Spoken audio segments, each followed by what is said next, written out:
Good evening, members. It is now 6:30 and welcome to tonight's Community Environment and Partnerships Committee. My name is Ellie Cole and I'm the Democratic Services Officer at the Council. Both the Chair and the Vice Chair have sent their apologies for this meeting, so I will open the meeting until the committee elects a chair. I'll just read out the housekeeping first. There are no fire alarms scheduled for this evening. Therefore, if the fire alarm sounds, please evacuate the building immediately. The fire exit is located at the side of this room, exit through reception, and meet in the War Memorial Park. This meeting is being webcast live on the internet and will be available to view on YouTube after the meeting. Please switch your phones off or turn to silent. So, are there any nominations for a chair this evening? Councillor Taylor. Nominate Councillor Mummalaneni, please. Yes. Thank you. Is that seconded? I second. Committee, is that agreed? Thank you.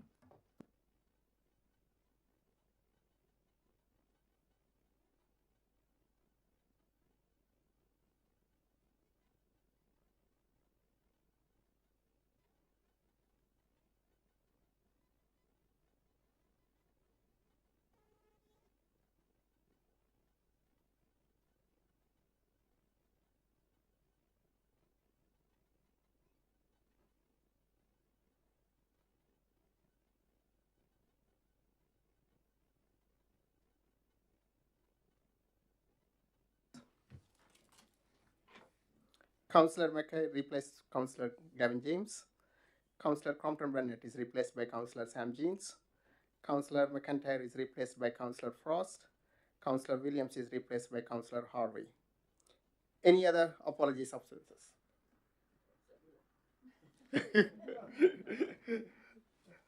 Thank you. Declarations of interest on today's agenda. For the records, I need to declare my own personal interest. I'm a member of Safer North Hampshire team on behalf of Hampshire County Council. So urgent matters, I don't have any urgent matters. And the next one in the agenda is minutes of the meeting on 18th of January 2023. The committee agreed that the minutes in the meeting held on 18th January 2023 or an accurate record. Do you all agree? Agree. Thank you. So the next one. So now may I invite Councillor Walks to give the next agenda item, please. Thank you, Chair. So I think the forward to this paper is pretty self-explanatory. What I would like to just emphasise is that for us as ward councillors, I think it's really important that our experience on the ground, if you like, working with our communities and our residents groups and all the other lovely structures that create why we love to live where we live. It's important that people feel safe to be able to do the things that they want to do. And that they know how to help sort out and solve issues when they come up. So that this evening is one of the big reasons for me that I encourage this particular CEP agenda item, because I think it gives a unique opportunity for us to talk to our community safety team and our CSPO team, who are our eyes and ears in our communities, and also our colleagues in the police, and how they all work together with us and other agencies to manage all the things that are going on in our community and society.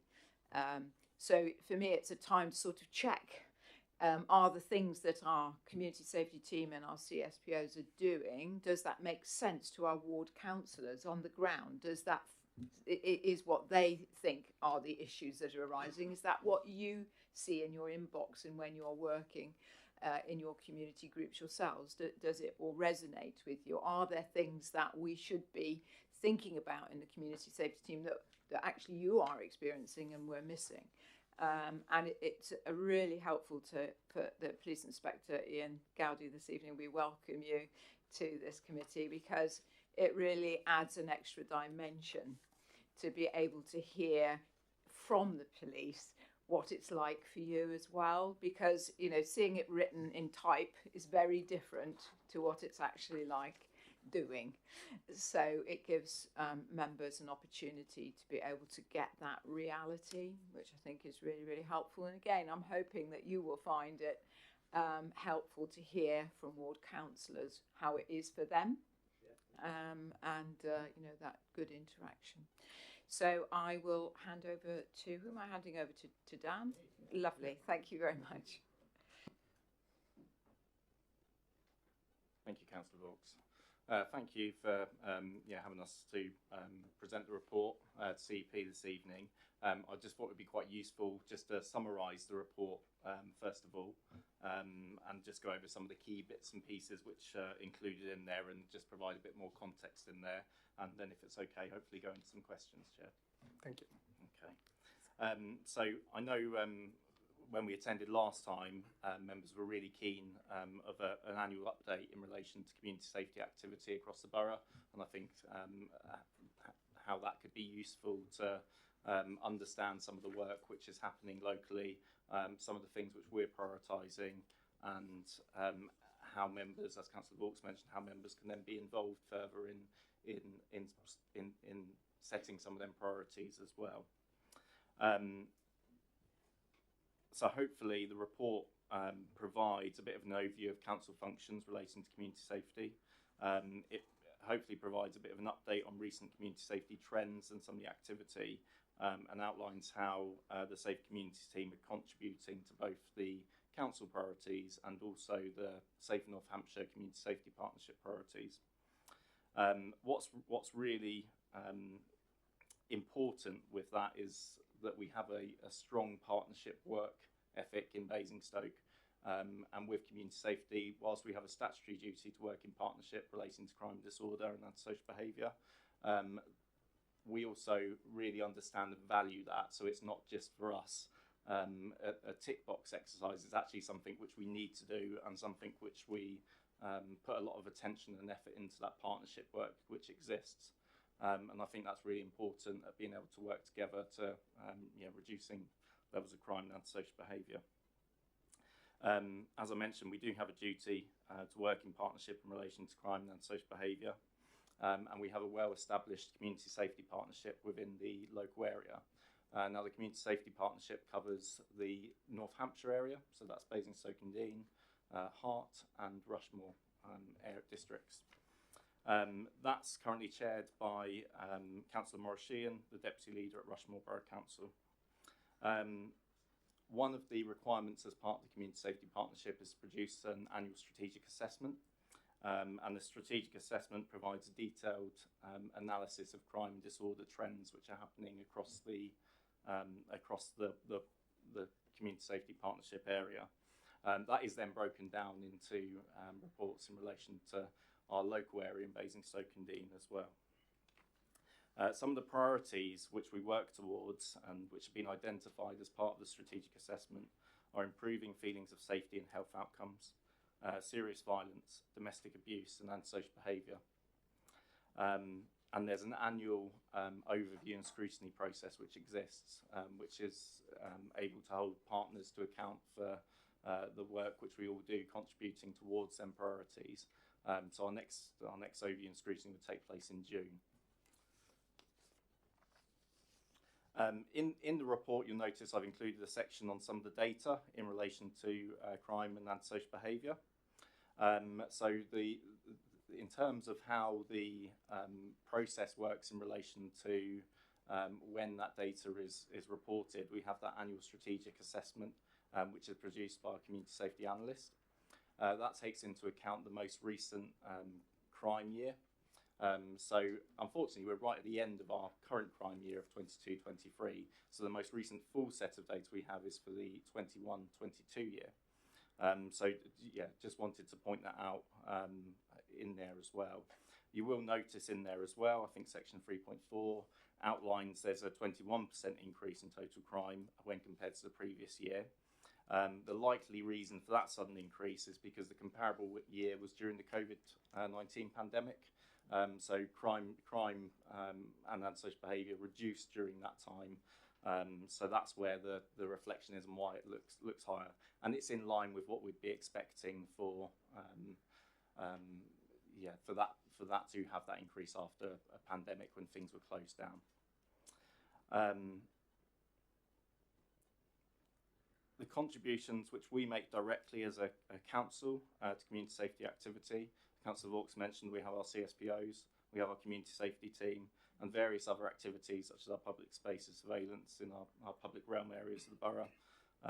Some of the coordination of the partnership activity which takes place. And the real important one is that enabling and encouraging local communities to take an active role in community safety issues. And some of that work, I won't go into any detail at the moment, we're happy to take any questions, is outlined a bit further in sections 5 to 7 of the report. It's really important for us to address those issues which are most reflective of the community safety partnership priorities, but also having the understanding that some of the work of community safety, and particularly in the policing world, is can be quite reactive as well, and we have to be able to respond to issues as they come up.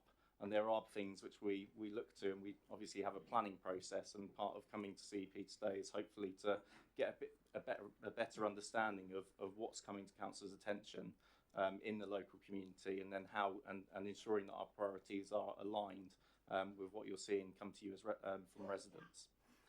So it's really important that we're able to then be able to be reactive as well to some of the issues which come up, and I think we're in a strong position with the partnership work which exists to be able to tackle some of them issues. I think one of the most recent examples is probably around car meets. I think it's around as well also being mindful and thinking ahead, and at the moment, and I think this is a really good kind of opportunity at this point in the year to come to CEP as we're kind of looking at starting the strategic assessment process for next year, and also considering our own local level priorities as well about what they are, and getting feedback from the committee is going to be really important this evening as well, to help understand and help shape that. And I think, yeah, looking at what the committee considers to be them local level priorities related to antisocial behaviour, and as well as that is how can elected members be further involved in the promotion of local campaigns which the team do regarding antisocial behaviour affecting people and places as well. And what topics would like to be covered, or what would members find useful to cover if we were to consider any kind of future briefing to enable your role as community leaders and role in tackling antisocial behaviour, and what would be helpful to help you do that. I think hopefully that provides a bit of a short overview of the report. I know it's quite lengthy, but that just reflects, I think, some of the work which happens locally as well. So hopefully that gives a bit of a reflection, Chair. Thank you, Daniel. So now may I invite Police Inspector Ian Gowdy.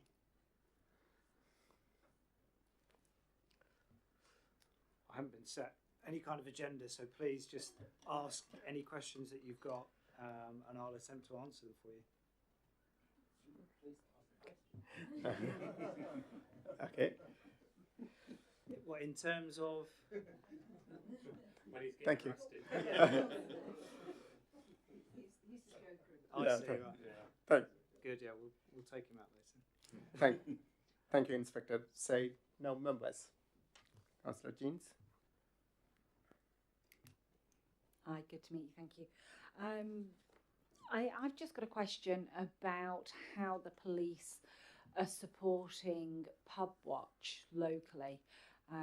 Both Councillor Momalani and myself are councillors for the town centre. It would be good to know what the police are doing to engage with Pub Watch and to support the local pubs at the top of town. So I don't know if you're aware, but we do have licensing officers that work over in the office at Parkland, so 2 dedicated licensing officers that work throughout the district. So they're in regular contact with all of the licensees within the town, whether that's everything from small clubs to the old Basing Legion, through to other venues that have maybe more contentious issues with the police in terms of crime, drugs, sex workers, other things like that that we are having to investigate. So they are constantly involved with them and involved with Pub Watch. But I think Pub Watch did for a while become more disengaged with the police. And I think there was maybe some disconnect between the two. It's not an area that I personally look after, but I do know that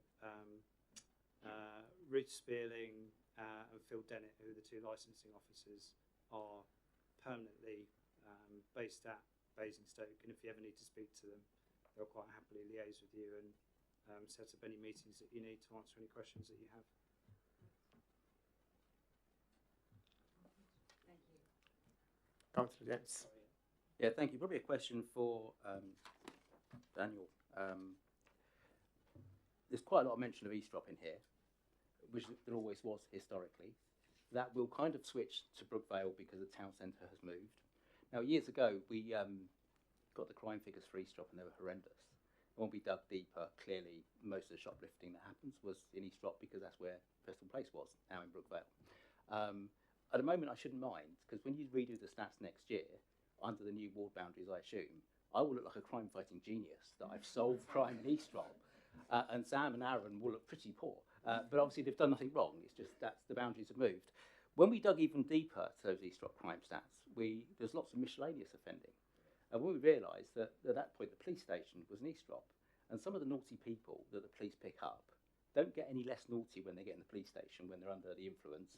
So it seemed like the most unsafe place to be in the country for a police officer was eavesdrop, because lots of assaults on police officers, lots of criminal damage as people wrecking their cells, nothing to do with eavesdrop at all, just happens to be that's where the police station is.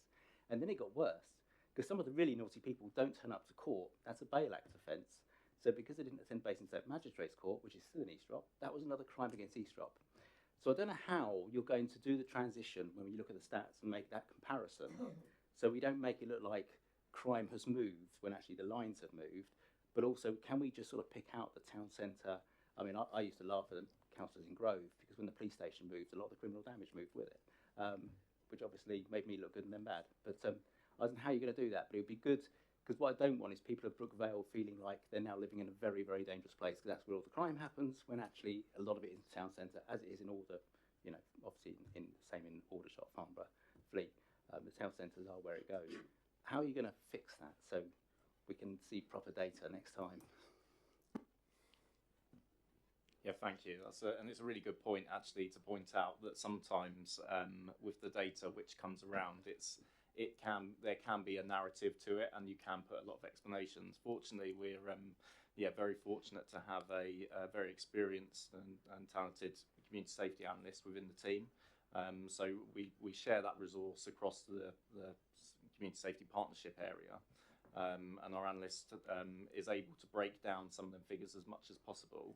And I think sometimes with the figures which get presented, sometimes there are them things, they can feel disproportionate to maybe some of the other areas, but then there's usually an explanation to that. And you're right in saying that actually if the police station at that particular point, when that was in the eavesdrop ward area, you're likely to see a rise, much the same as town centres. We would generally see an increase in crime figures in higher footfall areas where there's a nighttime economy, where there's lots of things happening within that local community. I think and I'll have to get back and confirm to you in relation to where the ward boundaries changed. I think police beat data has stayed the same. I will need to confirm that. Getting back in terms of where that is, so it might not necessarily reflect to the new ward areas, however, because they're recorded in police beat areas, so there might be a slight divide there, but I'll have to check on that. But certainly if there's any data which we need which is more specific to a locality, our analyst is able to produce reports specific, but we just have to be mindful in terms of as a shared resource and the time which we have of the analyst to make sure we're using that for the purposes which best fit out what we need them to do. I can probably tell you that since about 2005, there's been no change in how they're recorded. So whilst your boundaries may have changed, the way that the beat recordings will have stayed exactly the same because they're all in the same system.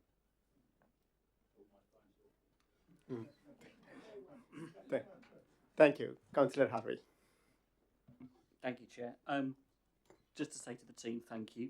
Obviously work closely with the team in Norton and yourselves, and I appreciate what you do, appreciate what you did when you were community wardens, let alone what you are now as the CSPOs. You've carried that through. So just to put on the record, I thank you for that. I think it's interesting walking around the ward with the team in the sense of your uniformed presence and reflecting on the way that the police do their policing these days. And that's an interesting reflection I get back from the community. And that's not a negative thing, it's simply saying it's a reflection of the way the community respond to that. And that's important for us to recognise that you do have an influence directly out there on the streets, which is very important. In that vein, what I'd be really interested, I've got 5 areas of concern really, but I want to raise 2 immediately. I'd really like to understand where you think we are at in dealing with the issues of drugs and drugs on the street, let alone drugs in terms of selling.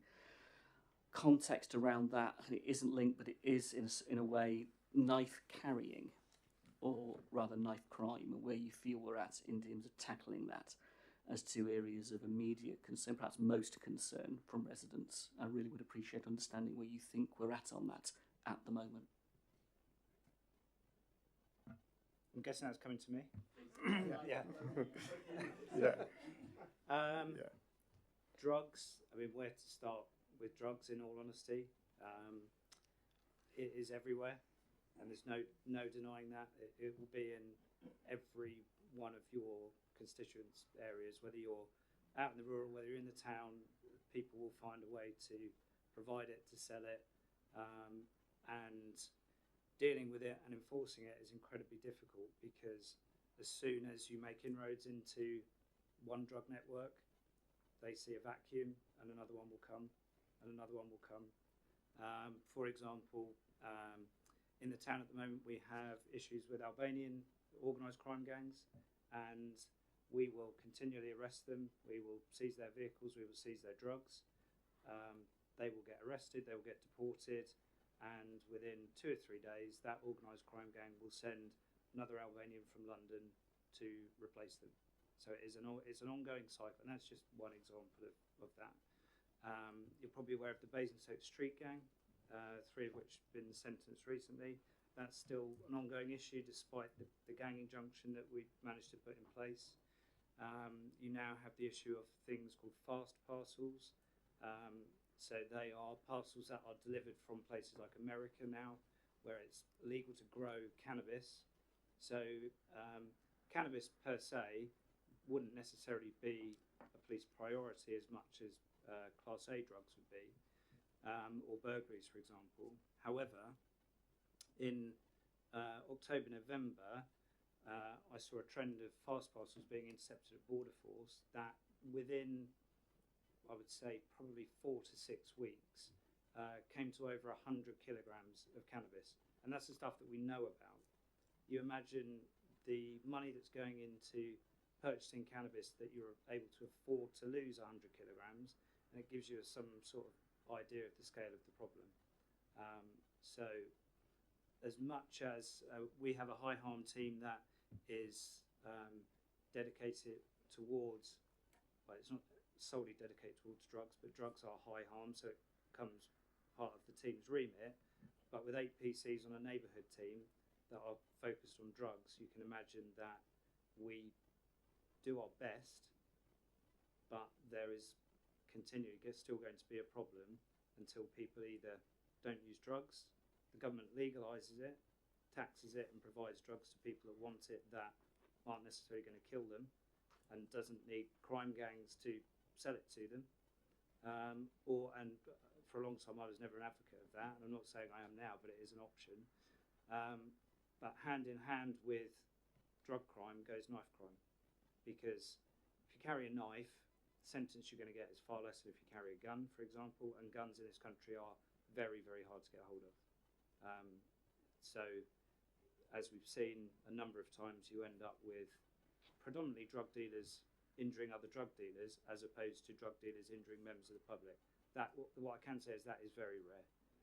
In terms of knife crime, it's criminal on criminal, not necessarily criminal on the public.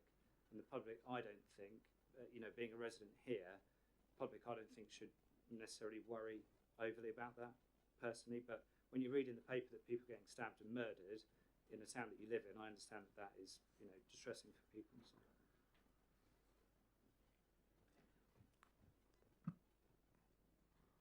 Just to add to that as well, just in relation to some of the kind of wider sort of partnership work which goes on as well, and that there is that link between drugs and serious violence as well.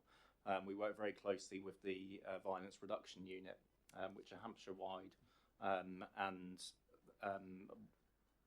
relatively new in terms of the team which have come in, and they've recently had some changes to the kind of management structure about what that looks like as well. And there's lots of work which is happening locally at a kind of partnership level to look at what some of them issues and how can we go about as partners to work together to tackle some of them. For us locally and as a council in terms of what we can provide in relation to this, I think some of it's that early intervention opportunity, and we know that there can be a link, and we have seen it before, where people which are involved in lower level antisocial behaviour, their behaviour can escalate further, and being able to look at them early intervention opportunities and be able to gather intelligence and work with predominantly young people in relation to antisocial behaviour and help and support them in terms of maybe taking a different path. We can use informal interventions to do that. So we've got things, one of our acceptable behaviour contracts are quite successful in terms of working directly with young people. It's not gonna, they're voluntary agreements, so they're not gonna apply to everyone, but actually they can be a really useful tool in terms of being able to understand and then look at the bigger picture. And quite often what we find is with some of the issues which we're dealing with, that actually there's a lot more involved rather than just antisocial behaviour, and there's other issues which we have to consider as well. And that again comes back to that partnership work with our health colleagues, for instance, or children's services, other partners which may need to be involved, youth offending team, so where we can work together to look at a kind of multidisciplinary approach to working together to resolve some of them issues. So yes, part of it, our part can be the antisocial behaviour issues, but it's being aware and taking that trauma-informed approach in relation to some of the other issues which exist as well. But there's some good projects coming about which the Violence Reduction Unit are leading on. And also you'll notice I mentioned it in terms of our Community Safety Partnership Plan. Serious violence is one of the priorities within the plan. And that is now, I mean, that was a priority for us before the serious violence duty came in January. So I think we're in some ways ahead of the curve a little bit with that. And working towards that, and there'll be a specific strategic needs assessment which comes out specific to serious violence as well over the next year. Sorry, can I just say as well, mine wasn't meant to be all doom and gloom. There is loads of stuff going on, as Dan has said, that we're all working on together. For example, the Basingstoke event that we had in Festival Place in the middle of February. And that's to engage young children, young adults that we know are involved on the peripheries of that criminality to divert them away from that. And that was a really, really successful event. And upcoming, we've got events planned with BCOT and the Ashwood Academy and other places like that to go in and speak to both parents who might be experiencing certain traits that their children are going through. Maybe they're either using drugs on the periphery of being groomed into gangs, etc., etc., and equipping those parents to identify those signs and then signpost them to people who can help them with that and help divert their kids away, but also to give the kids lived experiences from people who perhaps have been involved in drugs, gangs, knife crime, and who've then come out the other end to share their story, to give them the the reality check isn't just a police officer saying you shouldn't do that, A, because it's wrong, B, because you're going to hurt yourself or someone else, and it's going to impact on your entire life. Sometimes they just see the uniform telling them off, and you could be saying anything to them. It'll go one ear and out the other. People who've been in their shoes are far more impactful. So we'll use whatever tools we can to make that work. It's not just arrest people, put them in prison. It's about stopping that in the first place. So that there is a big push for that. Thank you. Councillor Lee. Thank you. I guess some questions to you as the police. So you were mentioning that when you arrest one Albanian gang member down here, they are replaced with another. Do you work, or what work are you doing with other forces to kind of cut off that supply of people being traipsed up and down the country to various different hotspots? Is there anything that can be done? Yeah, we do. We regularly work with whether it's Border Force, in the Metropolitan Police. It's not a secret, so I can say it, Operation Orochi, which is a dedicated county lines team in London. That if we have anything that is county lines suspected within any of the southeast region, we can go to them. They will do phone work and get evidence for us, probably 100 times quicker than Hampshire Police can do it, because they get dedicated resources and money from the government to do that, whereas we have massive backlogs of phones to be examined and so on and so forth. But unfortunately, it is a steady supply of people who are trafficked. So we work with the Missing, Exploited and Trafficked team within Hampshire to identify those people, but they are a commodity to those gangs, and you get them deported. 2 weeks they'll be back in another part of the country, but they'll have a different ID. The only way you'll ever know who they are again is when they get their fingerprints taken in custody, and you find that they've got 7 different identities already. They're not your local burglar, they're not your local drug dealer or drug user that you know by sight, that you know you can go after. They are almost invisible. They'll drive around in a car that's 10 years old, that's normally taxed and insured, so that if you're driving around and you do a check on it, nothing seems to be out of the ordinary generally. But there's things you can pick up on. For example, they'll insure a car to some old chap who lives in Ipswich, who will never know that he's had his details used to insure a car. They'll pay for the insurance and it will be insured, just not to that chap. But when it pings an ANPR camera, we do a check on it, the car seems legitimate. So it's being on the ground and knowing where to look and where to find them, unfortunately. Thank you.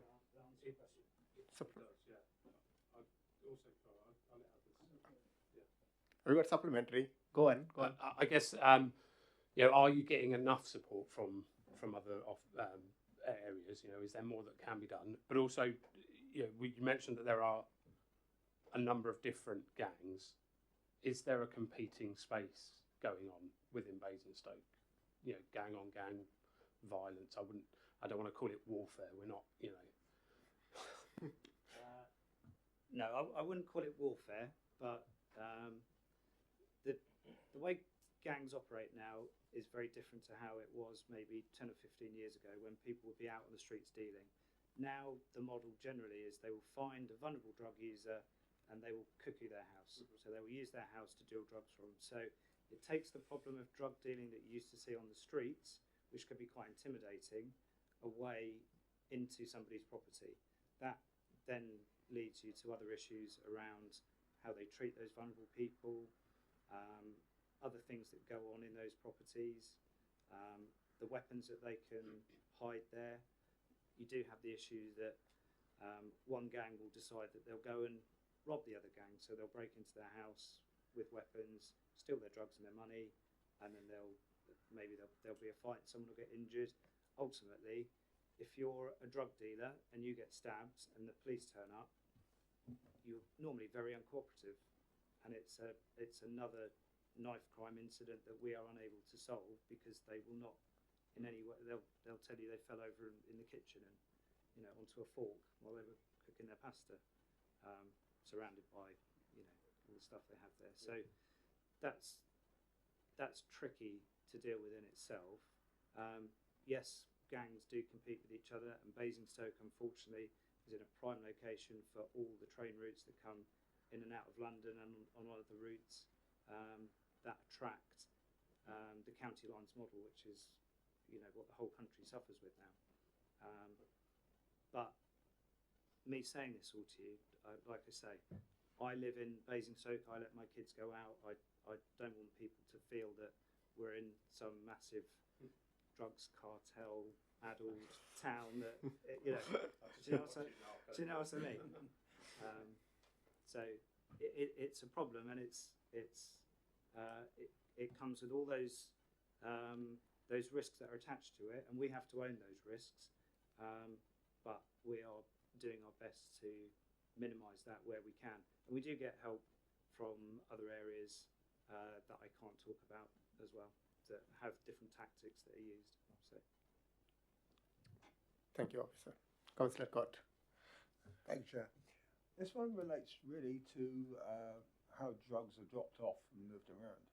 We are well aware, and certainly residents are reporting to us, that packages and people are still being dropped off in various places. A good example is Downgrange, late at night, and they've been out there walking dogs or walking themselves, and they've seen packages being dropped off. Vehicles come, and the package dropped off to another vehicle, and then both vehicles disappear very quickly. That's just one example, and that is continuing. So I'm assuming that's something you keep an eye on, and you either can't stop, or it's possibly not a good idea to stop because you're getting intel from that. But the other one we're also aware of is the use of electric scooters to do fast movement of small amounts of drugs. We've seen that happen. Kempshire Village Hall was one good example where we've seen stuff dropped off. Stratton Park, the Scout Huts. And that goes back also to how we are now, as a borough, how we're managing electric scooters, because they're becoming a real nuisance, and there's been no end of accidents with them. So perhaps it's a bit of a multi-question for you. sure. So yeah, there's any way you can think of for people to move drugs, they'll do it. Whether it's an e-scooter, a car, a bike, whatever it might be, people will use it. So I can't say there's one definitive way. What I can tell you is that, again, compared with 2010 levels, before we started having the cuts, Basingstoke's footprint on the ground in terms of police out on the beat is probably 50% of what it was, which makes a massive difference. In terms of e-scooters, that's a separate problem, and part of that problem comes with how do you stop them, who's trained to stop them, how do you stop them without killing people, because it happened a few years ago with mopeds, particularly in the Met, where they gave authority for officers to basically just knock people off their mopeds if they failed to stop, and kids would take their helmet off. They would know that the police generally wouldn't knock them off because there's a high chance you'll kill someone. But they started doing it until they killed a few people and got heavily criticised, and so they stopped doing it. What we have done in Basingstoke is the PCC's office, we had to bid for some money, but we bid for some electric bikes. So we've got some electric bikes that can actually keep up with e-scooters that my team have just got and are just being trained on, and we're putting together a training package so that you can, safely as you can do, basically drag these people off their e-scooters and arrest them and deal with them. But again, that comes with a risk both to the officer and to the person that you're looking to take off the scooter. But I think the risks are worth it if they're proportionate at the time, and depending on where you're doing it. As for the wider issue of e-scooters, it's offences under the Road Traffic Act, but it's really tricky because you've got 14-year-old kids who don't realise they're actually doing anything wrong, but if you stop them and deal with them with the letter of the law, that's like a £600 fine. It's 6 points on your driving licence, which means when they come to get provisional driving licence, they've already got 6 points on it, so they can't get one because they're disqualified already. So it's whether you criminalise kids like that or you educate them. So we try and take the view that we educate them and or seize them. And if we do seize them, we can use them for some of our training. Particularly with the BSG, we did that. We took quite a few off of them, which we then used for training in the taking subjects off of them. But it's not something that I can tell you we can fix quickly because the training just isn't there and the legislation isn't there for us to deal with it. Probably come in as well just on some of the points around not specifically downgrades, but in relation to the intelligence as well. And community intelligence is something which is very valuable in terms of the police being able to use. In Basingstoke, we get a monthly report sent through for the whole county, which details the amount of intelligence which has gone in. And Basingstoke is always one of the top areas in terms of the number of intelligence. And I think that's really important because that's able to then be used and processed and considered in relation to tackling things. And that's something where elected members are able to use that CPI form as well. It's a form which is designed specifically for professionals rather than members of the public, and we would always encourage members of the public to report crime via one of the reporting routes, whether that's 999 emergency or 101. The community intelligence can be used, and that's something which can be used by members to actually put through to the police about things which are coming up in your local communities as well. I've been in conversation with the inspector which deals with intelligence recently about a training sort of package, and I wonder if that's something which members would find useful potentially, whether that's something which we could consider expanding out to, if that's something which would be useful. If I could just say, just very quickly on that, intelligence is what drives the police. Without intelligence, we're just driving around until someone rings in and says the crime's happened. We need to know from all your communities what they see, what they hear, how they feel, and report it to us so we can put resources where they need to be when they need to be. Because we can't just patrol everywhere all the time and hope that we're there when something happens. So I would encourage anyone to report anything. If they see a blue van that they think is suspicious in a place that it isn't normally there, and they get the number plate, report it to us, because that could be the one missing bit of information we need to solve a burglary, to solve a kidnapping, to solve whatever it might be.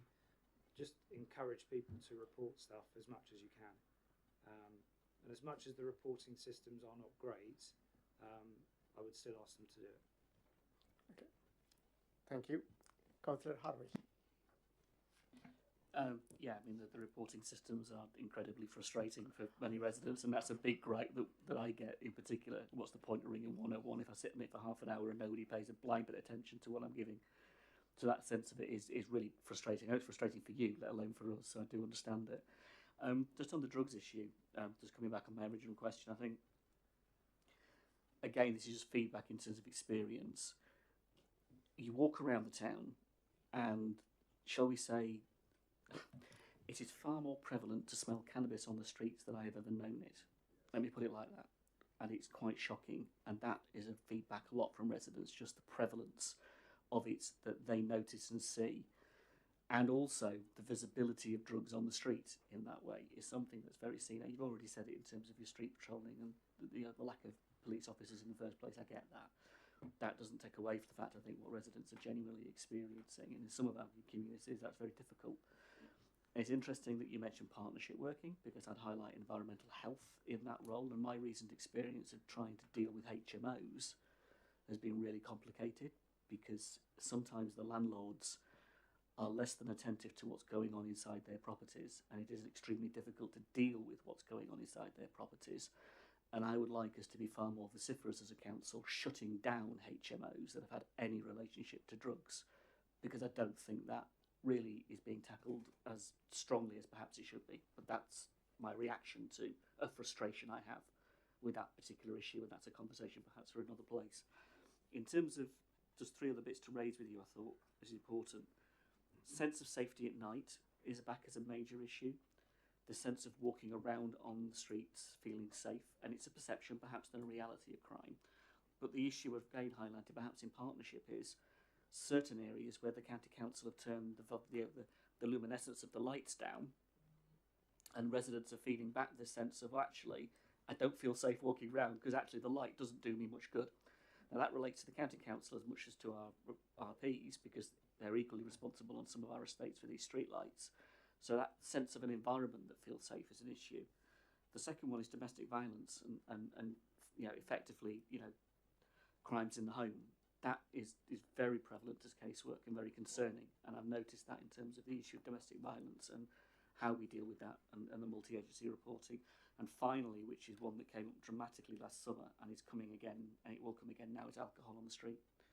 The street consumption of alcohol and the gathering of people in locations to consume alcohol. It's been pushed out from the town centre now. It's being pushed out from where it's being effectively prohibited. So now we're seeing it in places beyond which you've got the orders in place. So dealing with that is quite serious, I think. And those three areas I just highlight. Officer Andy.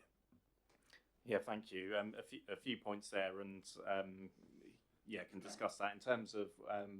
I'll go with the last point in relation to alcohol on the streets, and it's interesting that you say there's been the displacement perhaps from the public space protection order which we've got in place for the town centre, small parts of Norden and parts of Eastrop as well, and Brookdown Kings Furlong wards.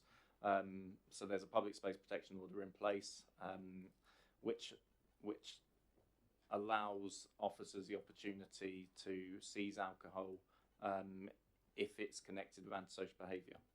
So it doesn't completely, it's not a blanket ban on street drinking, but where antisocial behaviour is concerned, then there's the opportunity to be able to have a conversation. 9 times out of 10, actually, when you're having that conversation, ask someone to stop drinking or move on or comply with the requests, they will do. But then there is that power which can be used in relation to progressing that further if needed. One of the things which obviously is a consideration is that displacement, and are there issues which have been reported? And I think that's a really important part of that intelligence picture and understanding and knowing where that is for us to then to be able to use the powers which we've got available to us. And if that means that there is enough evidence to say this is having a detrimental impact on this community, it's persistent, it's continuing, then that's of course something which we can consider as a district council and working closely with the police and other partners to whether we consult on whether that order needs to be extended at all. But obviously that would need to be something which we look at, and we always rely on our data to provide our evidence to get to that stage. I'll let Debbie talk about domestic abuse. She's got lots of experience in relation to some of the work which we're dealing with at the council for domestic abuse. Thanks, Dan. Just to finish on the point that Dan was making about the potential displacement of the alcohol as well. In regards to that, what we need in the intelligence would be useful to know where those areas are and things that you're seeing. So are you getting reports from members of the public of, broken bottles, alcohol and things like that in the mornings, that sort of thing, so we know where those things are, so we can put patrols into that. And equally, are there areas where we can work with other parts of the council, just as we've recently done at the train station, to do things like improving sight lines, take some of the trees out, those sorts of things where the areas may have been slightly neglected. I don't know whether any of you've noticed that's the sort of stuff that's happening at the moment at the train station because of those sorts of issues. We're taking away hidey holes, things like that, and that's a really easy way of improving people's feelings of safety as well, because when you walk around the corner it's nice and clear. And that's a similar sort of thing that we're looking at in relation to Down Grange, because that was brought to our attention in the last couple of weeks around the drug dealing, but we know that there are other issues up there with regards to motorbikes and things like that as well, so that's something that we'll look at in the time to come. In regards to the domestic abuse side of things, I think most of you will be aware of the White Ribbon accreditation that we have within the council, and the work that goes on around that, as well as the housing team's domestic abuse housing accreditation that they're working. I think they came to CEP last month with that, didn't they, with Kate, with her report on the work there. We have, and I coordinate the Domestic Abuse Forum for Basingstoke and Dean, which is a really successful group where we have all of the partners involved in that, and there's lots of information sharing, lots of ideas, and moving things forward in the borough. So where we've got concerns around people that aren't able to report those sorts of things, then that's where we can raise those sorts of issues and what we can do about those things. So if you've got things like that that you want to bring to, would you like me to bring to the forum on your behalf, and there are concerns in particular areas, particular communities, that's the kind of thing that we'd be happy to do. So, yeah, thank you. Thank you. Councillor, yes. Sorry, just going to come back on the point you made about HMOs and some of the problems that you associated with those. So obviously we do have some powers, strengthened powers through HMO licensing, where obviously a landlord's got to meet the fit and proper person test, and therefore, you know, if they're convicted of any offences involving drugs, they would clearly not be deemed to be fit and proper and would lose their licence. You know, we do some work with the police. Obviously the police lead on these sorts of issues usually, to look at certain powers they've got to close premises, which we have done on occasions in the past. It's very rare, but again, it will be based on the sort of evidence that comes forward and, you know, persistent ongoing problems associated with particular properties. But, you know, there's a variety of different powers that do exist. So I think it goes back to the point that was made earlier. It's just about making sure that the reports are going through so that the police and us are all aware of those issues so that we can take action. Just quickly picking that up, I guess my experience on that is interesting because, and again, please correct me if any of this is wrong and there should have been another process to follow, and clearly this is anecdotal. A particular case where drugs were involved by multiple occupants of a HMO, they were violent in the street, the police were called on multiple occasions, the landlord was not involved in it, but nonetheless sympathised with helping support those poor people who were taking the drugs. And in the context of it, the community was suffering terribly because of it. Now, the police obviously did whatever they did. The landlord is still continuing to harbour those people, and nothing's happened since. And I'm left thinking, well, what? I never got a report back. I never got any information back as somebody sharing something. And sometimes perhaps I don't expect that, because you give the information, and of course the police take it seriously and act on it. They don't always have to come back to you, and nor should they come back to you. But there's just that sense of saying, it's still there, I've seen no difference. And that's just one example I've got of HMOs. And I could give you probably a couple more. But it was just that sense of sometimes it's frustrating when you don't see anything happening and you don't understand, well, have these people been dealt with? Perhaps they have been. I don't know. But the drugs issues are continuing. It's not as if it's gone away or stopped. Yeah, I'm more than happy to pick it up after the meeting, perhaps, in terms of the specifics. An example of frustration. Thank you. Now, Councillor James.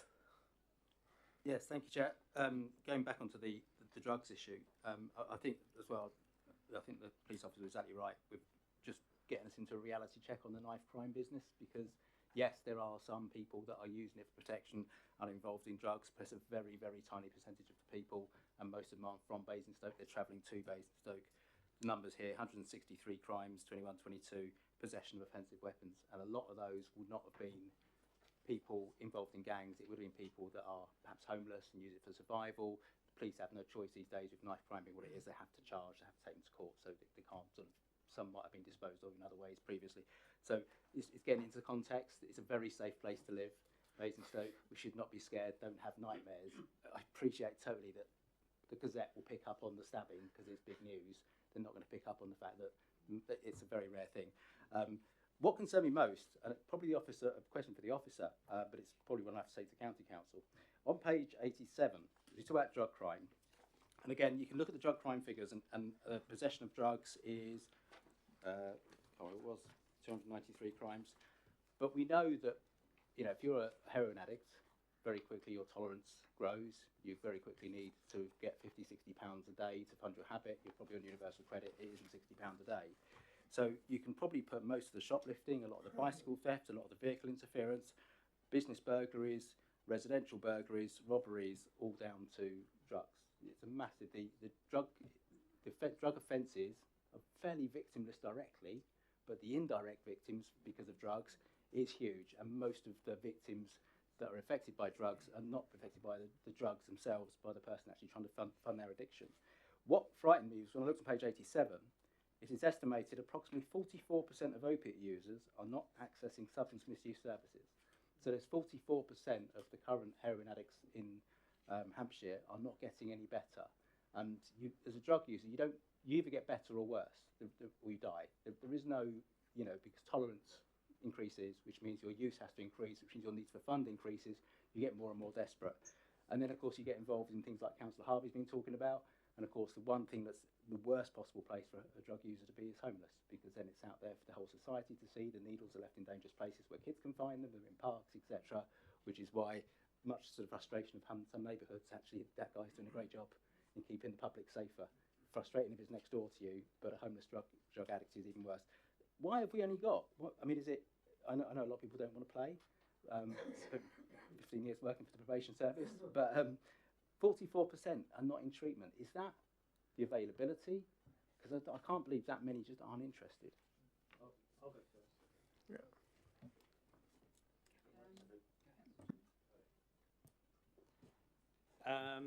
Having worked in custody, I would say the majority of the reason for that is people not engaging, because anyone who comes into custody who has some kind of drug issue that we know about will be given the opportunity to liaise with the drug worker there and then in custody, and the opportunity once they leave. What we have done in the last 6 months is introduced a drugs trigger. So there's certain offences in law that allow us, if a person commits a certain type of offence, when they come into custody, we can test them for drugs to say that there's a correlation between potentially your offending and your drug use. They then have to attend 2 meetings with drug workers. If they don't, they commit further offences and potentially can be sent to prison. That is a scheme that has only just started to be rolled out. In my experience, that 44% of people will be people that don't want to engage. They like being on drugs. They would rather have their kids in care than give up drugs, and that's the reality of their lives. They don't necessarily see any other way out, and no matter what you offer them and what you can show them is on the horizon, when they get out of custody or they walk down the street and they get that urge to go and do it, that's what they'll go and do. And that's the unfortunate reality of their existence. I can come in a bit further as well in relation to some of the work which is ongoing, and you point out them figures in relation to people accessing support services, and I think that is a concern. I think the public health team have been, the county council have been responsive to that in relation to some additional funding which has come in. I'm not sure how much in terms of the strategy which they've developed around that is public at the moment. I was in a meeting recently, and it was at the stage of still in the final stage of development. I know there's been some funding which has come forward in relation to treatment for drug and alcohol and engaging more people into that. And I think that's something which is being developed as well. So hopefully them figures will improve as that strategy develops and comes into play as well. Thank you.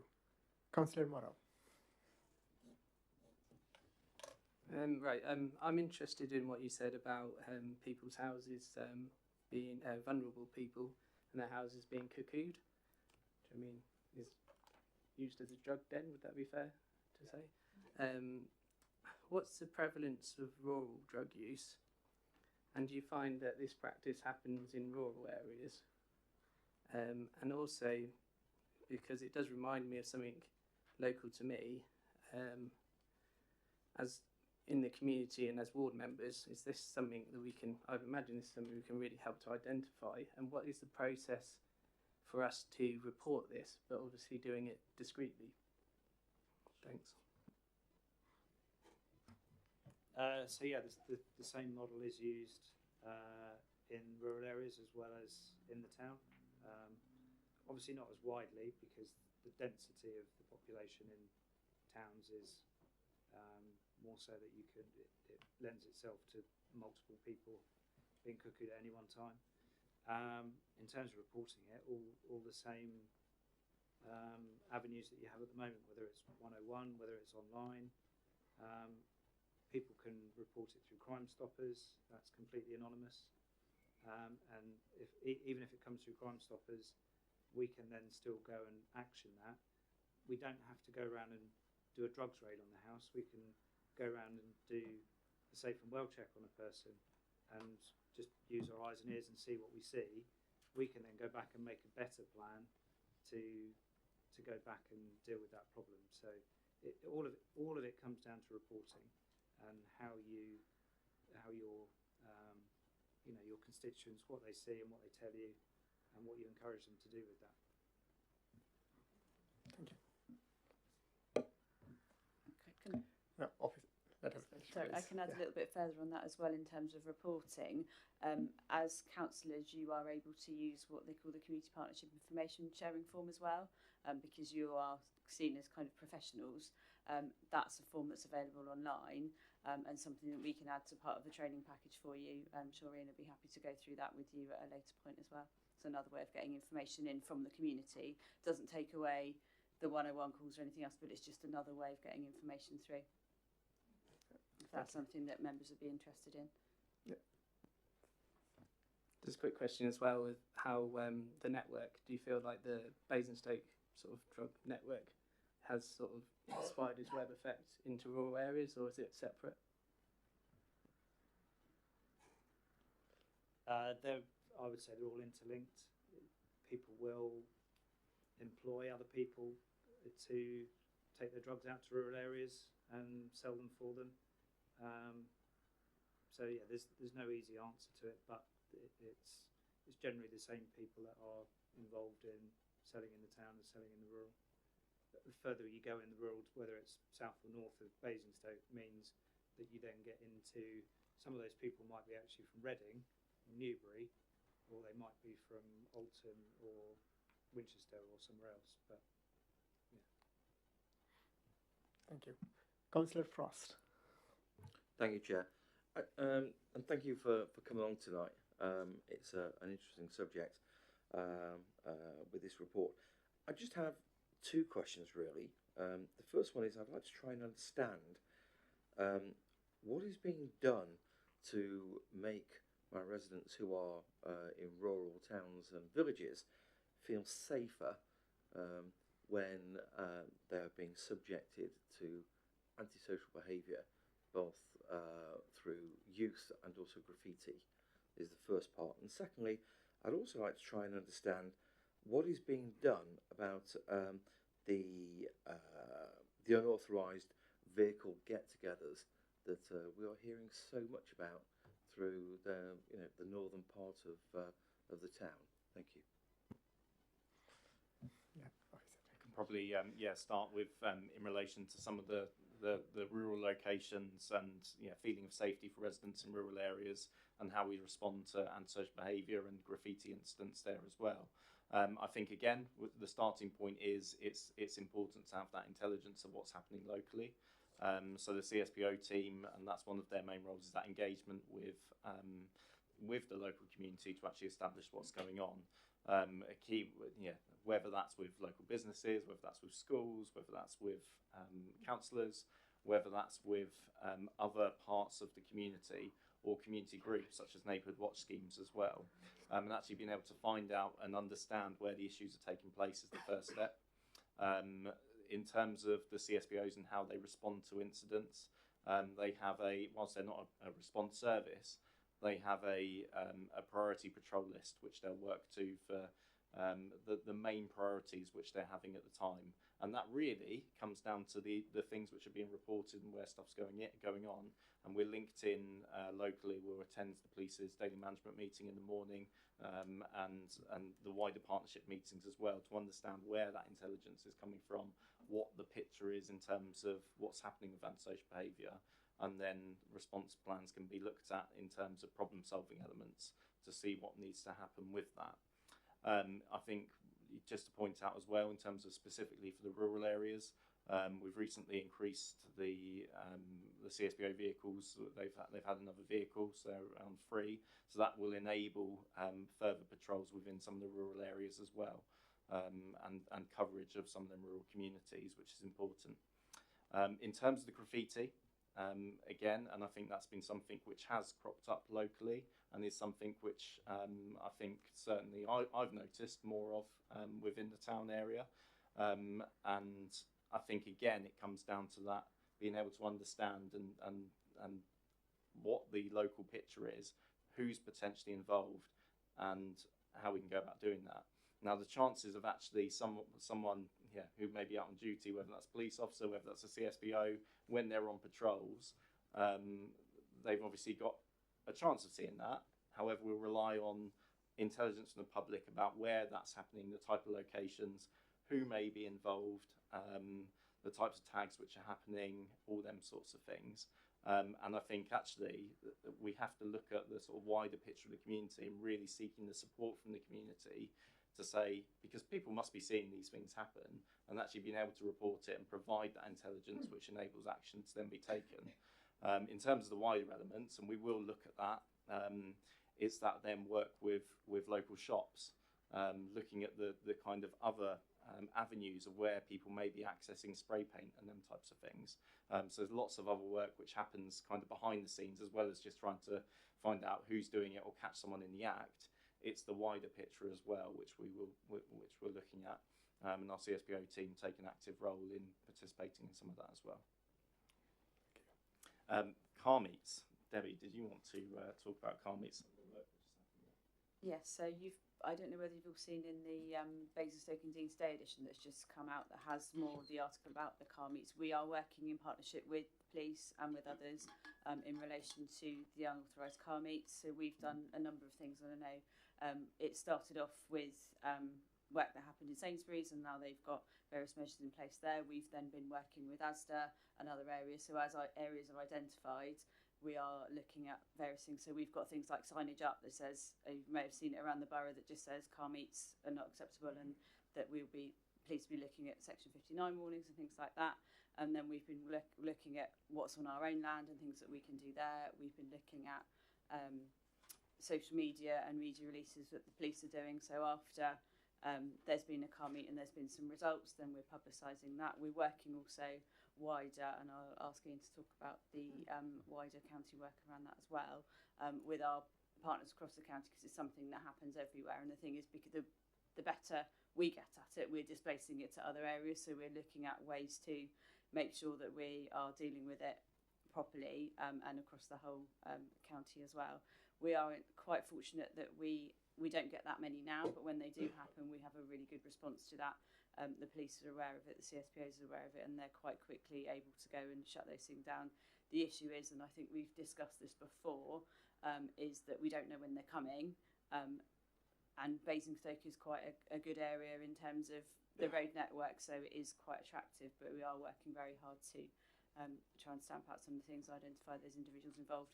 It's not necessarily us as a council that take the lead on that, but I'll come to you, Ian, to talk about some of the other things in relation to car meets. Yes, car meets are a force priority across the county, so Basingstoke isn't the only place to suffer with them by any means. They are discussed, if they're happening, every day at 9 o'clock, 4 o'clock, and 9 o'clock again at night by whoever is in charge of the force. So if there's one going on, they will prioritise that as one of their issues to deal with. So as Debbie said, the difficulties are that they happen spontaneously from the point of view that they are organised by them, but we're not in with them. We're not on their Instagram pages because they're closed private groups that we don't have access to. So they might plan them.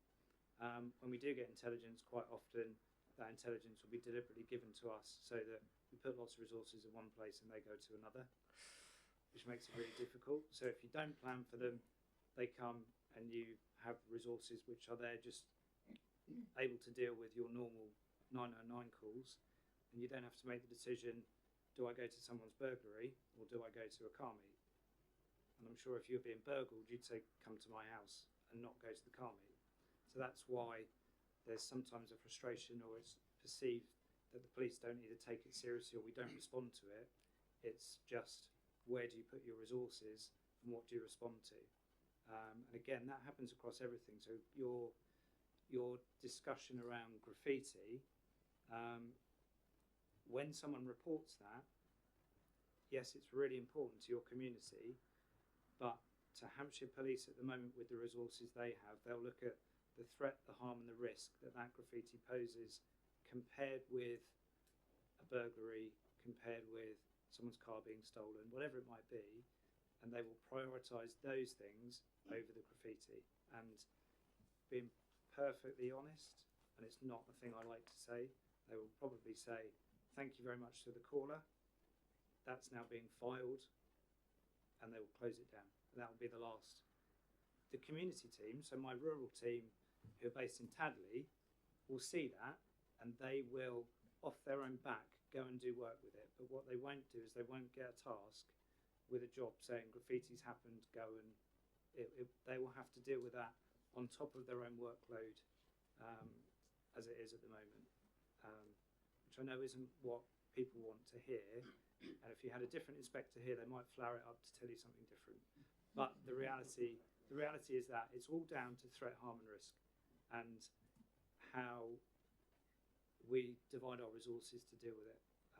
It's being brutally honest. But having said that, with car meets, for example, we've got a really good response plan in place. We've got really good evidence gathering now in place, and a procedure so that as and when the car meet is over, any number plate that we can get recorded who's committed any kind of antisocial act will get a Section 59 letter in the post, and if they get a second one from any force in the country, they'll get their car seized. We also identify cars that are on false plates, have got no insurance, and we can then put that on the police system so that when they hit cameras and they're travelling around Hampshire, Thames Valley, wherever they might be going, that can get flagged up, and whichever local force it is or local area they're in can stop them and deal with them and seize their car. So whilst they might not get their car seized on the night that they're tearing around Basingstoke causing havoc and lots of noise, 2 days later, once we've done the paperwork from the evidence gathering, then they might. But again, it comes down to what can you actually do with 50 or 60 cars and 6 officers on a night. It's really difficult to manage that and it not be dangerous as well, because there's been quite a few times where officers have been attacked, been pushed in front of cars and various other things. So it's just weighing all of that up. Hopefully that answered that. Debbie. And just to say as well on that, locally where it's our land and we've identified areas and hotspots where car meets have been or have likely to have been, then we've been working with our environmental health and our property services team who have gone out to those maybe industrial units and things like that, and to those businesses that have got those nice open car parks, and just had a chat with them as well as the police to say, these are the sorts of things that happen, this is the sort of thing that you are potentially at risk of, have you got a gate, can you close it, that sort of thing, because what they need is space. So if we can do simple things like that, then that stops people getting in there in the first place. So it just makes Basingstoke a little bit less of an attractive space for people to meet in the first place. Councillor Tuck. Thank you, Chair. I certainly, unfortunately, do recognise many of the things you mentioned, the antisocial behaviour, the drugs, the rural crime. And I'm hearing that the single most useful thing we can do is make sure we report it, or anything that we see that we think suspicious, and encourage our residents to do so. But I'm also all about catching them young. And I really wonder if you could amplify a little bit more on what work you would do with, for example, excluded pupils, people who I consider to be on the cusp of heading down the wrong path. What are you able to do to intervene at that earliest possible stage and try and improve outcomes before it becomes a criminal issue? That's that one. So there's lots of things that go on across Hampshire in the borough in terms of early intervention. One of the things that we're part of and involved with, which is run by Children's Services, is the Early Help Hub. So families can be referred to the Early Help Hub and they meet weekly, and those are for the families where maybe they're starting to struggle with the behaviour of their children, things like that. So it could be because of antisocial behaviour and a number of other issues. So those families are discussed and what support can be offered.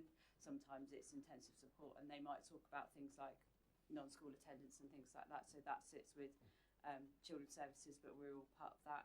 We have engagement with schools as well, so we know some of the young people who are not attending school, and that's part of the work that comes to us if we're getting children referred for acceptable behaviour contracts. Then that's some of the inquiries that we make in the first place is, what do we know about this young person?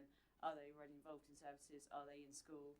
And then if they're not, we'll look at that as well. And we're involved in child and need planning and those sorts of things, so we kind of cover all of those bits. We're also working with our youth offending team in relation to some of the things that they do. So they have a young person's intervention programme, so we can refer to that as well, and they will do some early intervention work around those things as well. So it's not just a CSPO on the street telling someone off, it is actually, and giving them a warning letter, it's actually the follow-up from that. So we, in the warning letters that we send out, often the CSPO will go to the home address with that letter to say, knock on the door and say, we've just caught your child doing whatever it might be, and it might be something very minor, but it's just to let you know on this occasion we've seen them, they may have been in a group on a building, whatever they might be doing, just to let you know this is what we've seen. We're not going to do anything about it this time, but just to make you aware. And while we're here, is there anything else we need to know? Is there any support that we can give you? And then we can look to see what other things we can refer into as well. So we are very linked up in terms of schools, education, and all the other things. And as Ian mentioned earlier, the Basingstoke event is just one of those kind of examples of what we do. But we're linked in with Ashwood and all of the other places as well. And if the and the other thing CSPOs do, if the schools are identifying they've got certain issues with antisocial behaviour, CSPOs are able to go and do some direct work as well. So. Councillor Rocks. Thank you. If I could just intervene briefly. I was an observer to the ASB panel recently, which I think is in your papers and talks about as multi-agency panel, which I think is relevant to what you're talking about and to a lot of the things tonight actually, which is antisocial behaviour from everything from young people causing difficulties in evenings through to quite serious things that are on their way to more serious panels. And what impressed me about it was that real multi-agency approach. You know, mental health services, social care services, the police, our community safety teams, housing, housing association representatives, health, you know, they were all there. And my feeling is that professionals in those walks of life only attend these meetings if they get something out of it. And it was very clear that all those agencies felt that by working together, they're more likely to get a better outcome for those young peoples, those families who are in difficulties, those households that are struggling. So I think there are multiple things that go on. It's quite hard to draw out one or two areas, but that's what I like about these meetings, is that it just makes us all think, is there something else that we could be doing? Are there other things? But I drew quite a lot of comfort from that. Not comfort is the wrong word, but I was impressed by it because I thought actually sometimes as ward councillors we see these things happening and we might report them and we might not know what happens to them because these things are naturally cloaked in confidentiality because these are all vulnerable people, you know, and you can't really communicate back what's going on to perfectly understand. Secondly, I just wanted to also say that we have CSPOs, the council employed CSPOs across. They're allocated different patches, as I'm sure you know. And having spent some time with a couple of them today, they were saying actually if councillors do want to go out with them and in their patch and spend some time with them, do ask them, you know, just email them or email the general CSPO email and suggest it, because again I think you may pick up things from them about stuff that's going on in your ward, and also they will appreciate the intelligence and issues that you're bringing up with them, so do that. Thank you. Thank you. Councillor Jeans. Thank you, Chair. As many of you know, I've worked quite hard to raise awareness of the laws around e-scooters, just coming back to my colleague's comments earlier. And, you know, I mean, we still get major problems with e-scooters, mopeds. Even yesterday I had a report of a scrambler going across the Victory Park pretty quickly. So we know the laws around vehicles in pedestrianised areas, but have we actually charged anybody locally? Because I know the law says that, yes, we can charge these children and we can put points on their driving licence before they've even got it. But have we actually charged anybody? Yeah. Thank you. Loads of them, all the time. And I've been doing it since I was a PC in 2004. So I can confidently say, yes, we do it all the time. But it's not news that makes it out into the public domain, as it wouldn't be. So that's all I can say really on that. Thank you. Supplementary, yeah. Can I ask that perhaps we could write something together to talk about what has been done and the impact on these children from, let's call it, flouting the law, because I think that is a deterrent. I mean, I live on Winchester Road, which is the main route into the town centre, through all of the town centre, through, I mean, Eastrop, where Councillor James is. It's a huge, huge issue, and it is a danger. And so I think let's go for prevention rather than cure here, with some harsh words. And a huge thanks to Debbie and her team, who've been really supportive with trying to get the message out there as well. So thanks. Thank you. Councillor Taylor. Thank you. From this really interesting discussion I've heard, it's absolutely clear that for me, as well, particularly as councillors, we do need to be educated in how to advise people. You know, I mean, with the various things that come my way, somebody in my rural area can give me the name and address of somebody dealing drugs. What do I do with that? What do I advise them? Somebody's seen a van that's behaving suspiciously. Is it CSP or PCSO? Is it 101? What do I tell them to do? And one of the big things, that there is definitely an increase in antisocial behaviour, certainly in the largest village in my area, which is Oakley. It may not be reflected in the figures because, once again, people don't know what to do with it. And I'd be really interested to know what I can tell them when they say to me, I'm experiencing antisocial behaviour, but what do I do on the spot? For instance, there's one particular case where there's someone who's clearly got serious mental issues who will terrorise people in our local shop. He will shout obscenities, he'll steal. Nobody dare touch him. What do? You know, you can't touch these people, you can't do anything.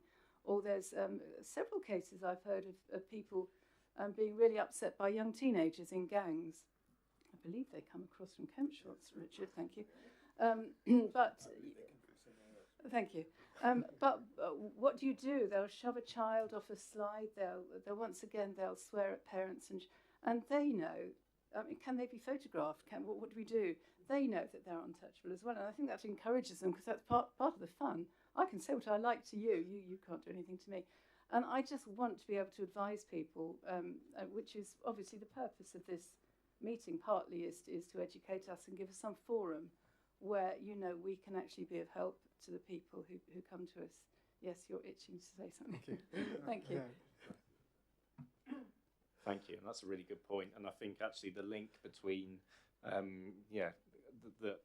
us as the council and the community safety team and the police, and your role as community leaders as well is vitally important. And I think actually we do see some of them good partnership activities which do take place already, and some of the work which the team, particularly out and about on the ground, have in relation to responding and resolving some of them issues. And I think we did look at, and I think we did, want to consider, and that was one of the points to sort of wanted to get a feeler for today, is would something like a toolbox talk, if you like, be of use in terms of helping you in your roles as elected members and community leaders in being able to know what to say. And I think actually that's something which we're prepared to look at and consider the best way of doing that. And some kind of training session and maybe get a few partners around the table as well. So a few ideas which could come out of it, but certainly I would be keen on where we can help and support you as elected members in providing that advice, because people are going to be coming to you. So we're happy to take that way and look at that as well. And I think the other thing to mention as well, we have, as it's mentioned in the report, the problem-solving focus group that we have. We've done 3 of them now, so they meet bi-monthly. So again, where those things are being reported, as you see, the strategic assessment is picking up hotspot areas of priorities. The problem-solving focus group will pick up where reports have been. So if it is picking up things like the park in Oakley, that's somewhere that will be a hotspot that will then be put on the PPAs and things like that. So again, it's important to be reporting those things, and we're quite happy to discuss kind of individual concerns and areas with you as well outside of this. Yeah, thank you. Just adding on the point that Dan's made, obviously there's a lot of issues, a lot of experience and a lot of knowledge that all of the members have expressed around the room in terms of personal experience and what's being reported locally. I think maybe the member, one of the things that we've discussed is possibly putting this on the member development programme, so there'd be a routine meeting at least once a year, particularly for new members, for all members, but especially capturing new members as well, just so that they're fully aware of what the reporting mechanisms are, what the roles and responsibilities are of the different agencies. Obviously sounds like that's supported. Yeah. Thank you very much. And members, I'm getting so many questions, and I think I have given opportunity to many of them. So with your permissions earlier, so I will give the opportunity to Councillor Connors first. He hasn't asked any questions yet. Please do. Thanks. Just on the back of that, and that's one of the things that I'd written down that I wanted to ask in the context of the feedback box that you kindly supplied. As a relatively new council now, one of the things I'm finding not so much difficult, what I'm up against is that I have absolutely no idea what's going on in my ward in terms of this crime and antisocial behaviour. So it would be really useful as a new member to be given like a quick cheat sheet that these are the things that we'd like you to focus on behalf of the Community Safety Partnership. That'd be really helpful. Thanks. Thank you. I think that is a comment, not a question. Yeah, thank you very much. And now in my list, Councillor Lee. Thank you very much. I've got a couple of questions actually, Chair. I'll start though by saying that I'm slightly disappointed that Oakley's importing its antisocial behaviour. Having grown up in Oakley, we all knew PC Oliver quite well as children. I think part of that though is that we have CSPOs that cover like large areas when in relation to like the previous, I guess, community policing model. As I said, I knew PC Oliver. He knew all the kids on the street. He knew your parents. He knew where you'd be on a Friday night. Whereas the CSPO now cannot cover his beat and be in Oakley, Winklebury. That's the beat that our CSPO covers. How can we address that? And linked with it, Toby, I'm still trying to sort out a beat walk with him, trying to link it in with the police. But he's noticed issues. We've asked residents of Winklebury and Manydown to report those issues, but because they see a lack of direct action, and I guess it's linked with the whole prioritisation of crime, are we seeing a drop in crimes being reported at such a low level? Things like the motorbikes going through the alleyways and across the park, the kids that are playing ball games where it says no ball games, those sorts of things. Like how can we bump these incidents up the priority list so that residents can feel that action is being taken to justify them calling in every time?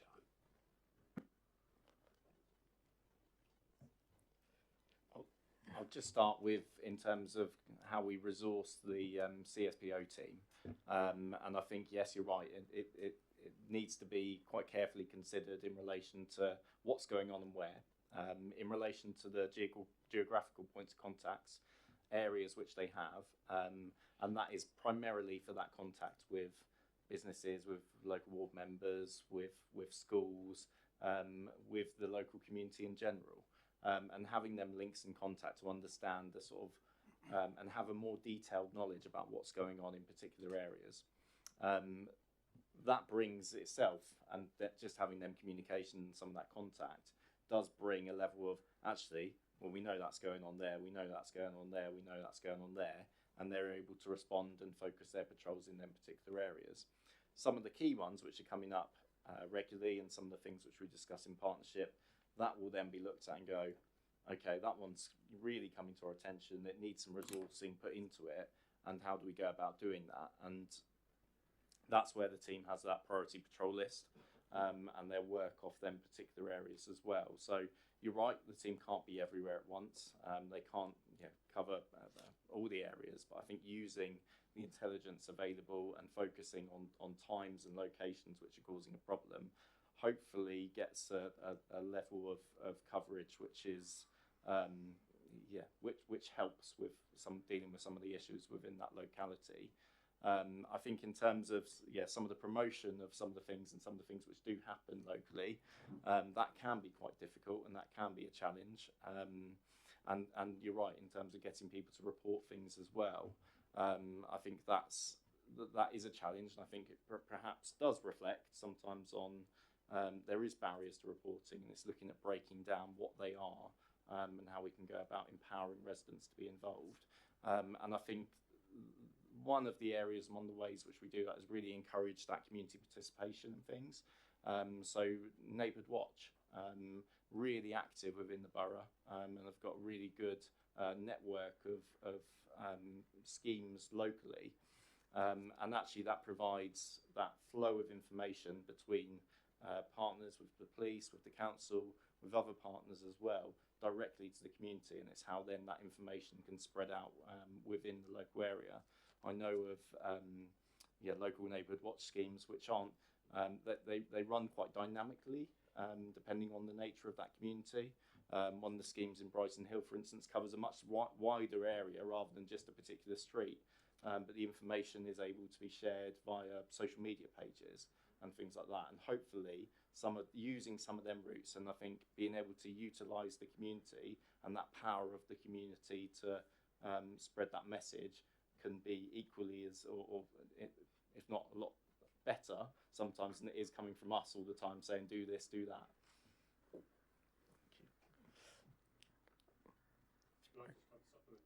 Yes, go on, please. I guess, is there anywhere that I can see the areas that PCSOs cover? Like, is there a map that assigns that area? Because I was just reading Toby's areas are like Winklebury, Oakley, North Waltham and the Candovers, but I mean they're very distinctly different areas and separated by quite a big patch of countryside, 3 or 4 miles between the two. It just, like, is there a way that we can look and review those boundaries so that they, Winklebury and, to me, Kempshott and Buckskin, or Rooksdown kind of feels more like they can patrol between those areas without even the need of jumping in a car to get to Oakley. Yeah. Yes, certainly. So there is a map with all the officers' details on. I'm happy to provide that to, I haven't got it on me now, but to provide that after, so that's accessible and can be sent around to members. And I'm sure with policing contacts as well, Ian's able to do the same, maybe not with a direct map, but there is points of contact for specific ward areas as well. And then happy to take away and have a look at and see if there's any way which things can be much better. I know we didn't just look at it originally and go, oh, they can have that area, and they were looked at in terms of the populations and in relation to crime and and antisocial behaviour which was taking place as well. So, but happy to, and we do keep that under constant review as well in terms of where works best. But actually, it's probably one which we can take away as having a look at as well. Thank you. Councillor Harvey, and then Councillor James. Thank you, Chair. I just wanted to raise something completely different, really, and just pick up Councillor James' right challenge, actually, in terms of being positive. Conscious we've raised an awful lot of really serious issues, but there's an awful lot of good work that is going on out there. Can I just say thank you to the work that the police has been doing with my own community in regard to the response to the murder that took place, and then the community action that's been working with the community groups locally to build community resilience, to talk about what we're doing in the area to improve that sense of feeling of community and safety. And that's actually made quite a bit of difference, so thank you for that. I know Vivid have matched that funding that was on the table, and that was welcome as well, so thank you to them too. It's both of you that have stepped up. But it was interesting because I think we spoke about, and the Cabinet member talked about, you know, all the good work that's going on, and it's all at different levels. I know the work that's going on out of the Hall for all the various agencies that are being pulled together, working in different levels, from mental health support to support for families to support across the range of different services that kind of provide the glue that's holding things together at the moment.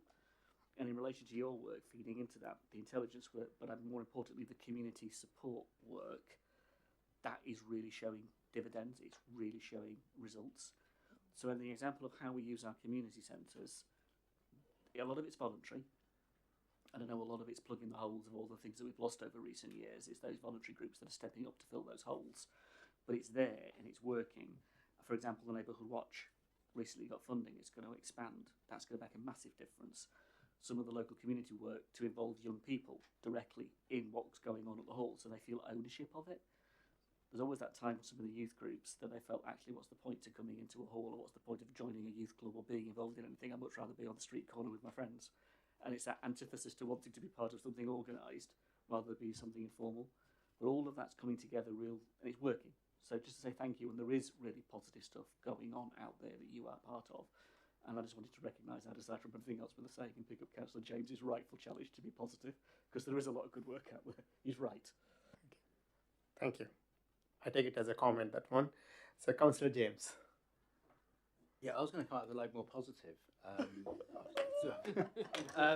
Some of it's been taken away now. I think what you hear is this perception of crime, the fear of crime, is far greater than the actual chances of crime. And we know why.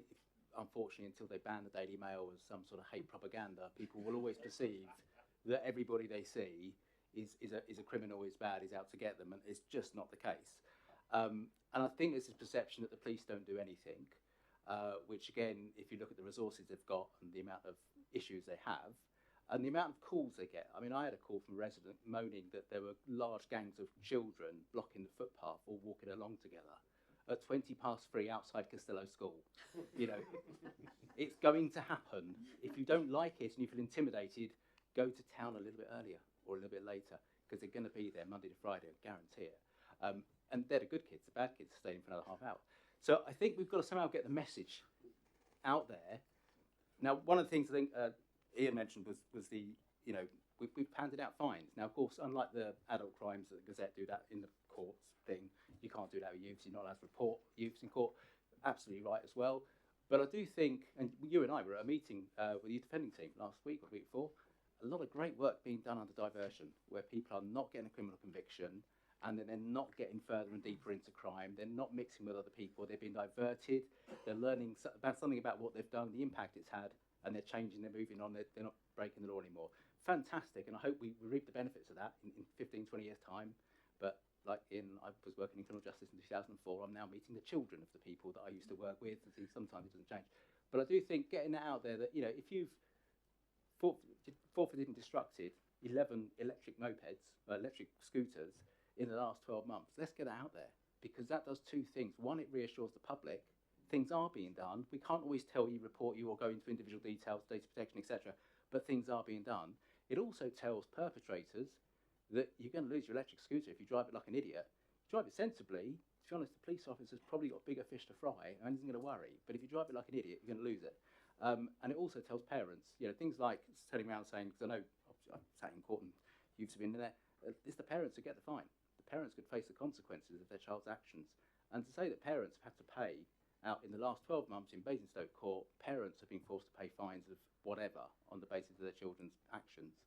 A lot of parents might think, do you know what? I'm going to take away that PlayStation, take away the garage key, might actually ground them. And I think it's getting that message out there. There are consequences. Because I think at the moment you've got two things: young people thinking, and not just young people, thinking there are no consequences because the police do nothing.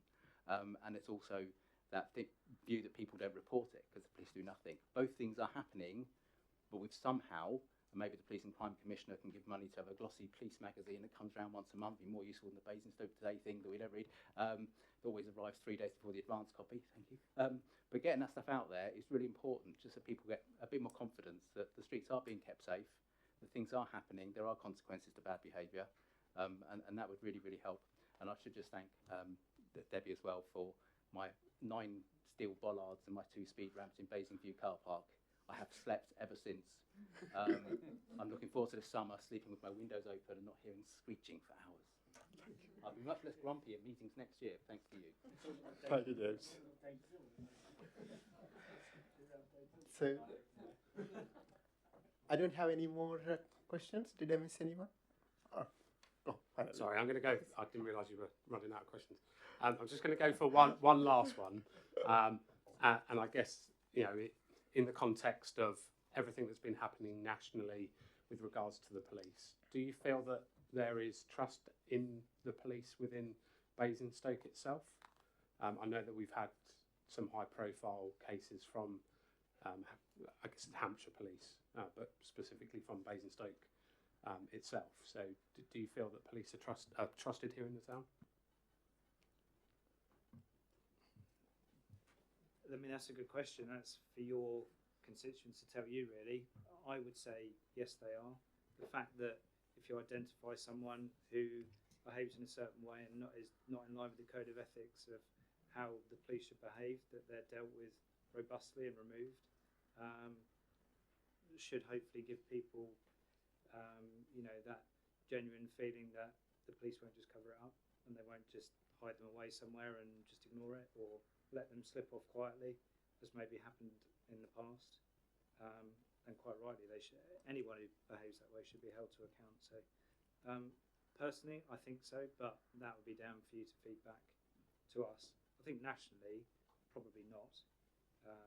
There's been too many things in the press, and I think probably a real agenda, maybe against the police. In some instances, quite rightly, but policing in general, I don't think's in a great place in terms of how people feel about it and how people view you. But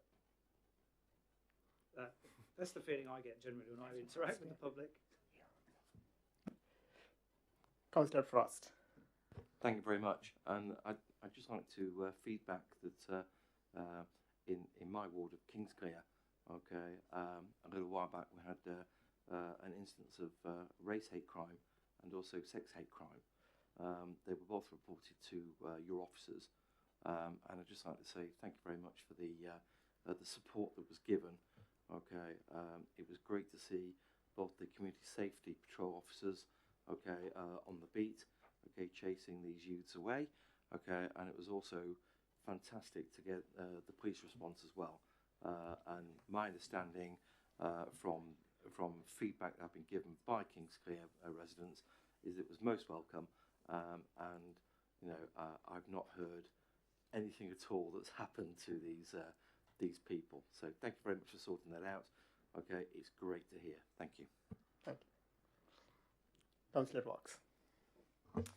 Thank you, Chair. Yes, I would say that residents tell me that they have a great deal of confidence in the police. The issue is, as you put it, about threat, harm and risk. They know what they would like the police to get involved in that don't meet those criteria for you, even though they're important to them as residents. So whilst because it's things like a crime to their house, either because people are stealing from their house or their car's being broken into or there's antisocial behaviour, whatever. So it's low level for you, but of course it's important to them. So whilst on the one hand, objectively, they understand why you can't look at it, emotionally, they'd like you to be there. But but there is, I think, high levels of confidence in the police, I think, locally in the borough. I think it's areas like the Met, which has a totally different reputation that really unfortunately tarnishes it. But I think people see it's the Met. And I think for a local force, I think, generally speaking, I can't speak for everybody, I can only speak for what I hear, is there's high levels of confidence. And I would like to think that, in part, that is also helped by our own borough team, because they are able to respond to a lot of things locally. I think that makes a big difference, because, I think for a lot of people, they don't see the difference, frankly. They just know that somebody's come with a uniform of sorts on. I think you talked about that too. And that provides confidence in itself. And I think that's really, really good. And I think that partnership works really, really well. And hopefully will continue to do so. I just wanted to say, Chair, that I think for that bit in the agenda when we were talking about if we were going to have an all-members briefing session or whatever, I think it might be just interesting to reflect on the difference in the conversation that we had last year at CEP to the conversation we're having this year. Because I think you attended both.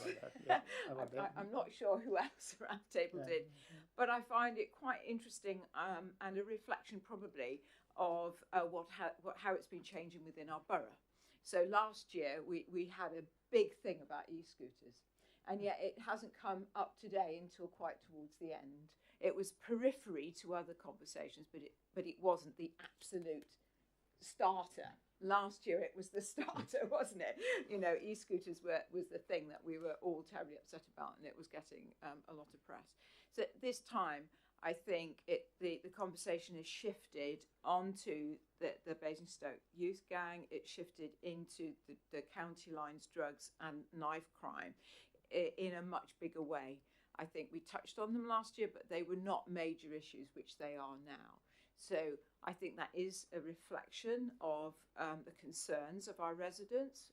And for me personally, I've learned a lot from what you've been able to tell us about how that all works and the challenges that you have as a police force, and the challenges we have as a society in managing that. And I suppose from a governance point of view, it's up to us in our political hats on as well, is about influencing about changes in legislation and other things to say, okay, we're seeing knife crime as being a particular issue.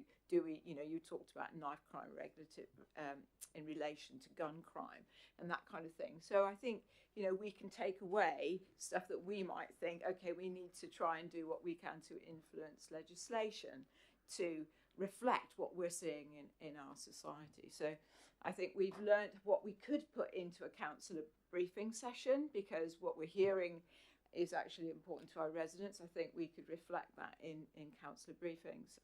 And I'm particularly appreciative that you've all come this evening to be able to put flesh on the bones of what we're seeing and hearing locally and help us understand and appreciate what's going on to help residents feel safe. So thank you very much. Thanks, Jim. Thank you. Right to you. If I just make one comment on that, whilst we are discussing it, and that is what you find prevalent at the moment, the drugs issue and the knife issue is far better now than it was 10 or 15 years ago. And whilst it has highlighted because of the incidents that have taken place, maybe if they hadn't, you wouldn't have had those discussions and people wouldn't talk about it, because we are far more on top of it than we ever were before, because we are now tackling those models and those gangs in an organised way ourselves, instead of it being more sporadic of how it used to be. And in terms of legislation that you talked about, in the last couple of years, the law has changed. So it used to be that you could own offensive weapons in your property, and if we turned up, couldn't do anything about it. Now, if we turn up and you, for example, have a Rambo knife in your house, yeah, you might have bought that legitimately online or wherever you've got it from, but you can't own that anymore. So that is another stat that is recorded as an offensive weapon crime. So whilst it looks more drastic than it is, some people have them purely for decoration, like a samurai sword or things like that. So there's lots going on that already is making things safer than they ever have been. Thank you. Any other comments, members? If none, so I'll make a final comment. I work for a defense industry, and in my office, there are big slogans written everywhere saying safety is everyone's, security is everyone's responsibility. So my comment here is policing is also a responsibility of every common citizen. So if we happen to see any of those incidents, we need to report it, and we need to make our community to report it. That is the only mantra for a safer communities. Once again, on behalf of the committee, I thank Debbie Mason and her team, and Officer Ian Wright and Jenny Wax. Thank you very much for this one. So, with your permission, I take this committee to resolve these recommendations as per the order paper. Do you all agree? Thank you. So moving on to the agenda item number 6. Yes, thank you very much. Sorry. Thank you.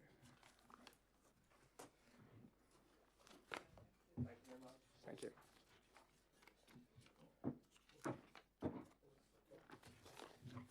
Effectively, it's the same thing, isn't it? Yeah, so it's just the changes. Yeah, yeah. So you've got the actions in there now. Yeah.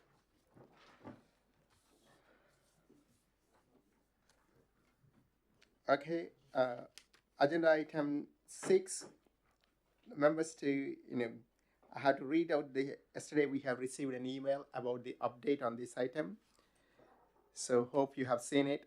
As for this one, the item number 7/22, it is marked as in progress. Now it is complete.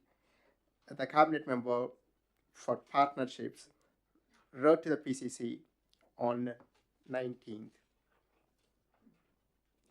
As requested, 19th of 8th month. And the item number 7/22, the second item is, again, it is complete. The cabinet member for partnership wrote to HCC, and a 20 miles per hour group was established. The group have finished their work and report has been issued. And the third item is also finished, and the cabinet member for partnerships wrote to the chair of the Transport and Environmental Committee at HCC on 24th of 7th month in relation to the issue.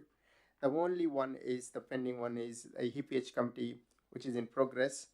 The last item, it is the action will be undertaken in the EPH committee.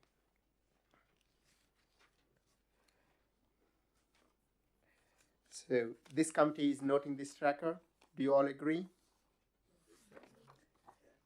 Yes. Just pick up on the 20 mile an hour point. Do we know, because obviously it was debated at committee at county, and colleagues at county may know more, and I appreciate their advice on what they heard and what they took part in or not. There was quite a debate, I understand, at the committee itself, and a pushback in some of the report. Do we know where can members be informed of where county are at on this particular issue? Any update would be most gratefully received. Leave that one to be taken away for another time. Whoever can pick it up will be grateful of some update. Tom, looking at you. I don't want to preempt Councillor Walks's comment here, so please go on. I'm afraid, Chair, I can't comment because when I've requested comment from the County Council, I've been formally told that until it's been taken to the Cabinet, I cannot have access to it.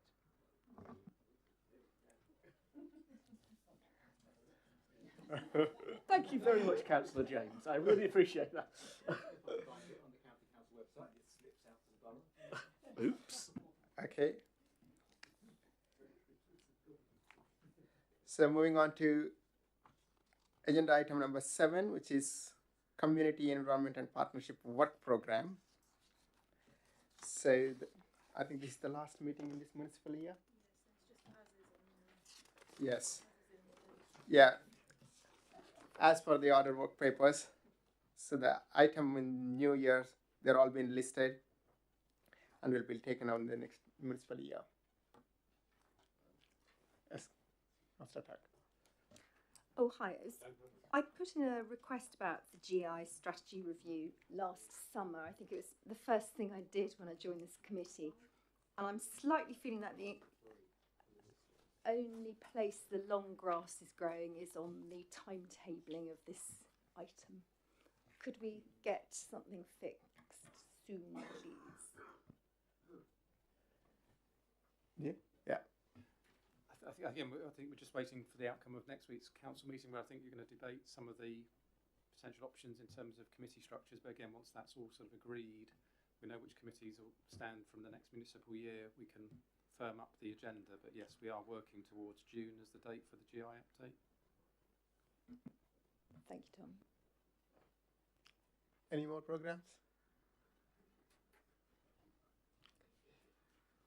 If you don't have any more comments, I think, thank you very much. And I confirm I agree the items in the community work program. Thank you all. Thank you.